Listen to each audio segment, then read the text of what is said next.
4000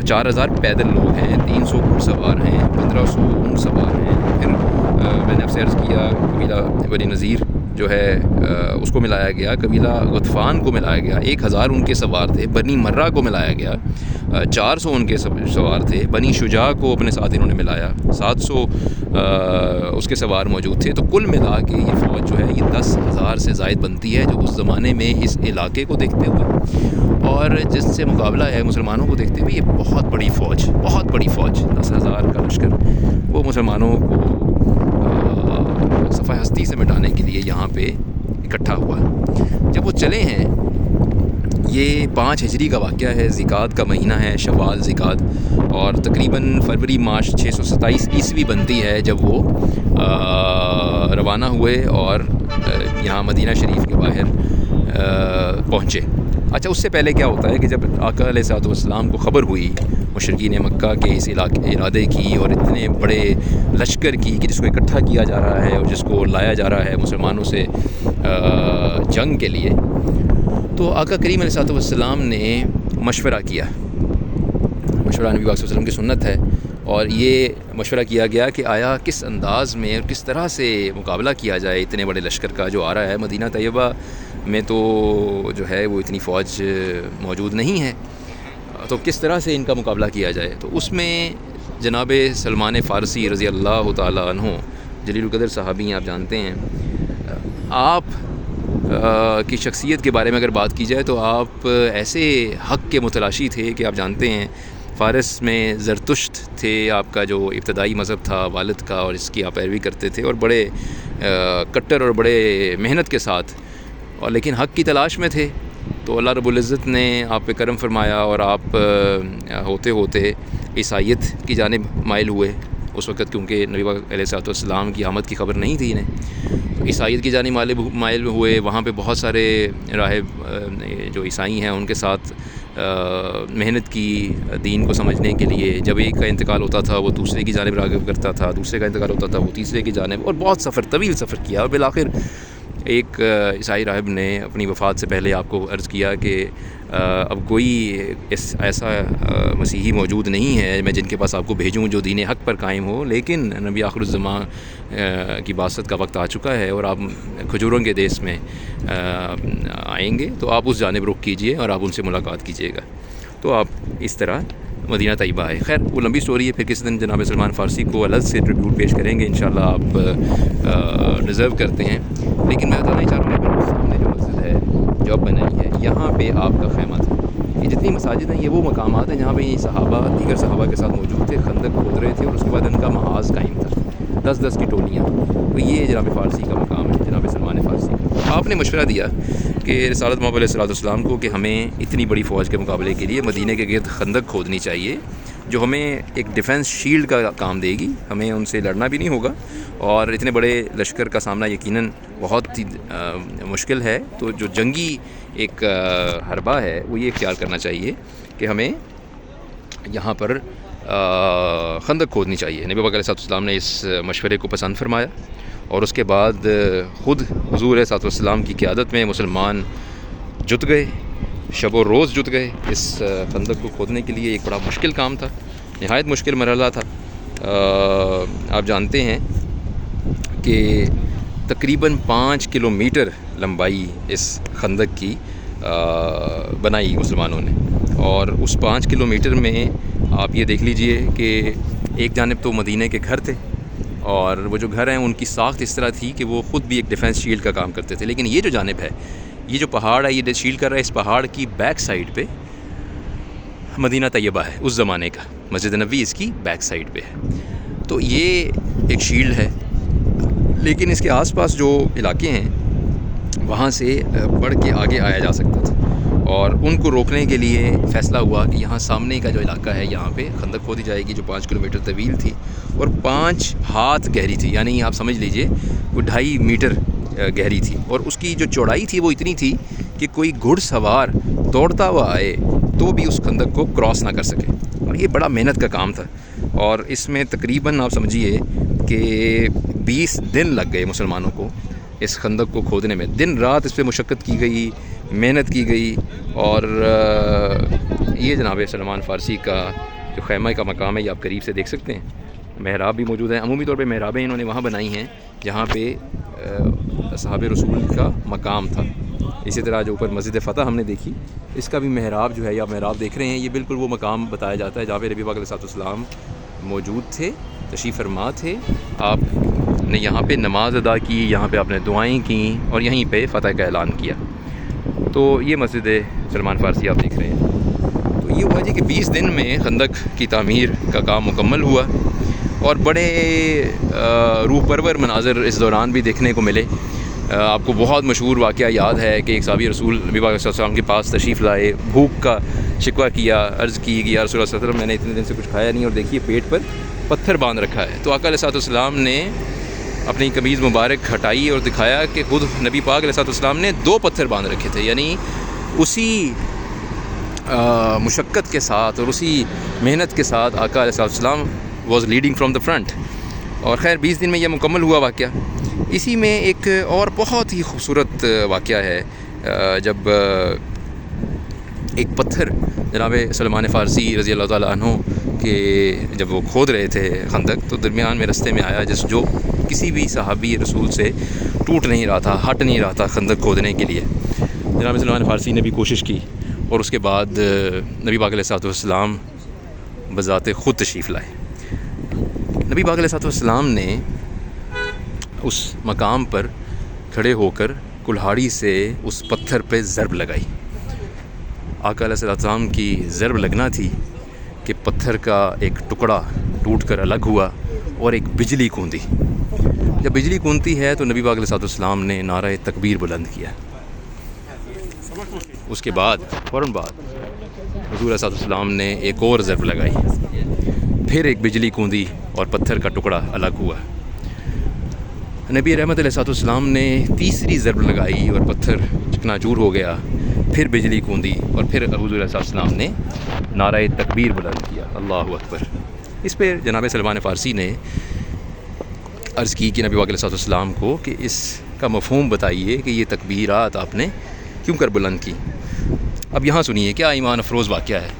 حضور علیہ السلام نے فرمایا کہ جب میں نے پہلی ضرب لگائی تو میں نے اللہ رب العزت کے کرم سے یمن کے محلات کو کھلتے ہوئے دیکھا، یعنی وہ فتح ہوتے ہوئے دیکھے مسلمانوں کے لیے. جب دوسری ضرب لگائی تو میں نے شام اور مغرب کے سرخ محلات کو فتح ہوتے ہوئے دیکھا مسلمانوں کے لیے.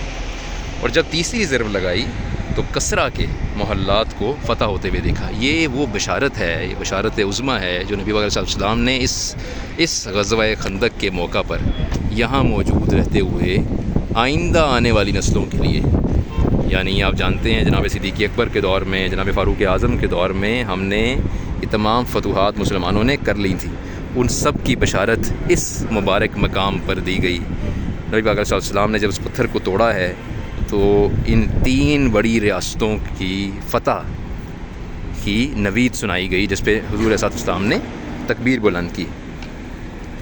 اچھا آگے بڑھتے ہیں جناب. جب یہ خندق مکمل ہو گئی ہے اور مسلمان جو ہیں وہ تقریباً تعداد میں 3000 کے لگ بھگ تھے، وہ یہاں پہ خیمہ زن ہوئے. میں نے آپ سے عرض کی یہ مساجد بنی ہوئی ہے، سامنے آپ کے مسجد عمر فاروق رضی اللہ تعالیٰ عنہ موجود ہے، یہاں پہ آپ رضی اللہ تعالیٰ عنہ کا خیمہ موجود تھا. تمام مسلمان 10-10 کی ٹولیوں میں موجود تھے اور خیمہ زن تھے. تو 3000 مسلمان یہاں تھے اور سامنے جیسے ہی یہ خندق مکمل ہوتی ہے تو 3 دن کے بعد مشرکین مکہ اور دیگر قبائل اور یہود کا جو اکٹھ تھا وہ یہاں پہ مدینہ طیبہ 3 دن بعد پہنچ گیا اور چاروں ناچار ان کو باہر اس خندق کے پرلی جانب قیام کرنا پڑا، کیونکہ وہ گزر تو سکتے نہیں تھے اور ان کے وہم و گمان میں بھی نہیں تھا کہ یہاں اس طرح سے ان کے رستے میں خندق آئے گی اور اسے کراس نہیں کر پائیں گے. یہ سامنے آپ دیکھ رہے ہیں مسجد عمر فاروق رضی اللہ تعالیٰ عنہ جہاں پہ آپ کا خیمہ تھا.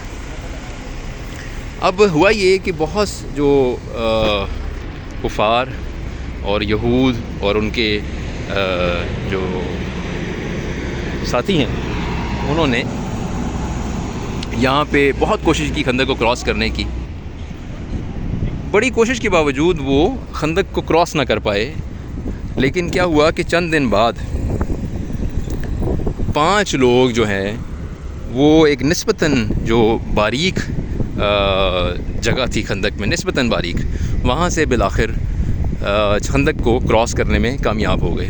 اس میں بھی اللہ رب العزت کی منشا جو ہے وہ سامنے تھی۔ ابھی ہم جو آپ کو واقعہ سنائیں گے اس سے ظاہر ہوگا کہ مسلمانوں کی جو ایک ہیبت ہے وہ کفار کے دل میں قائم کرنے کے لیے اللہ رب العزت نے یہ کرم فرمایا کہ یہ 5 مشرکین جو ہیں یہ آ سکے ادھر۔ یہ سامنے آپ کے مسجد علی کرم اللہ وجہ الکریم ہے، اور ہم بڑے درست موقع پہ یہاں پہنچے ہیں، کیونکہ اب جو قصہ ہے وہ سیدنا علی کرم اللہ وجہ الکریم کی جو شخصیت ہے، جو آپ کا مقام ہے، جو حضور صلی اللہ علیہ وسلم کے آپ کے حوالے سے ارشادات ہیں، وہ ان کی عکاسی کرتا ہے۔ تو ہوا کیا کہ 5 لوگ میں نے ذکر کیا کہ وہ خندق کو کراس کرنے میں کامیاب ہو گئے۔ اچھا، یہ 5 لوگ کون تھے جی؟ اس میں عرب کا ایک بہت بڑا جری جنگجو، آپ سب نے اس کا نام سن رکھا ہے، عمر بن عبد ود، وہ سب سے پہلے تھا جی۔ وہ قیادت کر رہا تھا ان کی، بہت ہی جنگجو، بڑا دلیر سورما، جس کا مقابلہ کرنے کے لیے کوئی سامنے نہیں آتا تھا، جو ہزارہ لوگوں کے لیے اکیلا کافی تھا۔ وہ بدبخت، وہ کافر جو ہے وہ ان کو لیڈ کر رہا تھا۔ اس نے یہاں سے خندق کو کراس کر لیا، اور اس کے ساتھ 4 دیگر لوگ ہیں۔ اکرمہ بن ابو جہل، آپ جانتے ہیں ابو جہل جہنم واصل ہوا احد میں، ابو جہل کا بیٹا اکرمہ بن ابو جہل بعد میں اسلام لائے۔ زرار بن خطاب، نوفل بن عبداللہ اور ابن ابی وہب، عمر ابن عبد ود کی قیادت میں یہ 5 لوگ خندق کراس کر کے یہاں آ گئے۔ اچھا، صرف آئے نہیں، اس کے بعد انہوں نے مسلمانوں کو للکارنا شروع کیا۔ انہوں نے کہا، ہے کوئی جو جنت کا طالب ہو؟ تو مسلمان جنت میں جانا چاہتے ہو؟ ہے کوئی جو جنت کا طالب ہو جسے میں جنت میں بھیجوں، یا وہ مجھے جہنم یعنی دوزخ میں بھیجے؟ ہے کوئی ایسا؟ اس نے للکارنا شروع کیا مسلمانوں کو، اور مسلمانوں کی توہین شروع کی۔ یہ وہ موقع ہے کہ جب اس نے للکارا مسلمانوں کو اور جنت کی توہین شروع کی، مسلمانوں کی توہین شروع کی اور تضحیک اڑائی، تو نبی پاک علیہ الصلوۃ والسلام نے فرمایا کہ کوئی ہے جو اس کے شر کو ہمارے سروں سے دور کرے، کوئی ہے جو اس کے شر کو ہمارے سروں سے دور کرے۔ آقا علیہ الصلوۃ والسلام نے جب یہ ندا فرمائی تو مولا علی نے آمادگی ظاہر کی، فوراً کھڑے ہوئے کہ میں اس بدبخت کو، اس کے انجام کو پہنچاتا ہوں۔ نبی علیہ الصلوۃ والسلام نے اجازت مرحمت نہیں فرمائی اور دوبارہ پوچھا کہ کوئی ہے جو اس کے شر کو ہمارے سروں سے دور کرے؟ پھر مولا علی نے آمادگی کا اظہار کیا، نبی علیہ الصلوۃ والسلام نے ابھی اجازت نہیں فرمائی۔ تیسری بار پوچھا کہ کوئی ہے جو اس کے شر کو ہمارے سروں سے دور کرے؟ تیسری بار پھر مولا علی کرم اللہ وجہ الکریم کھڑے ہوئے۔ اس بار نبی پاک علیہ الصلوۃ والسلام نے نہ صرف اجازت مرحمت فرمائی بلکہ اپنا امامہ اور اپنی تلوار عطا کی۔ جی ہاں، جناب علی کرم اللہ وجہ کو حضور صلی اللہ علیہ وسلم نے اپنی تلوار اور اپنا امامہ عطا کیا، اور فرمایا کہ کل ایمان کل کفر کے مقابلے پر جا رہا ہے۔ یعنی سیدنا علی کرم اللہ وجہ الکریم جب عمر بن عبد ود کے مقابلے میں جا رہے تھے تو اب آقا نے کیا فرمایا اسی مقام پر، خندق کے مقام پر، کہ کل ایمان کل کفر کے مقابلے پر جا رہا ہے۔ یہ کیسا منظر ہوگا؟ اور وہ کل ایمان جب تشریف لے گئے ہیں اور اس کے بعد ایک مد بھیڑ ہوئی ہے، ایک غبار اٹھا ہے، راوی لکھتے ہیں ایک غبار اٹھا ہے کہ کچھ دکھائی نہیں دیتا تھا کہ کون کہاں ہے اور کیا ہو رہا ہے، کہ اتنے میں ایک تکبیر بلند ہوئی، نعرہ تکبیر، اللہ اکبر۔ اور جب وہ تکبیر بلند ہوتی ہے تو آقا علیہ الصلوۃ والسلام نے فرمایا کہ خدا کی قسم علی نے اسے قتل کر دیا۔ یہ نوید خود نبی پاک علیہ الصلوۃ والسلام نے سنائی جب نبی کریم صلی اللہ علیہ وسلم نے فرمایا کہ علی کرم اللہ وجہ الکریم نے عمر بن عبد ود یعنی کل ایمان نے کل کفر کو قتل کر دیا ہے۔ اور بات یہاں ختم نہیں ہوئی، اس کے بعد یہ ایسی ہیبت طاری ہوئی ان پہ کہ وہ جو باقی 4 بھی تھے وہ دوڑے واپسی کے لیے، کیونکہ ان کا اتنا بڑا سردار، اتنا جری کمانڈر وہ بری طرح قتل ہوا جناب علی کے ہاتھوں۔ جب وہ باقی سب دوڑتے ہیں تو باقی تو کامیاب ہو گئے، لیکن نوفل جو ہے وہ خندق پار نہیں کر پایا، بیچ میں گر گیا۔ تو جناب علی نے جمپ لگائی، خندق میں کودے، وہاں اسے قتل کیا اور واپس تشریف لائے۔ تو یہ شاندار موقع ہے اس غزوہ خندق کا یہ واقعہ جب کل ایمان نے کل کفر کو قتل کیا اور اللہ رب العزت نے مسلمانوں کو جناب علی کرم اللہ وجہہ کی تلوار جو کہ نبی پاک علیہ السلام کی تلوار تھی اس سے فتح یاب کیا۔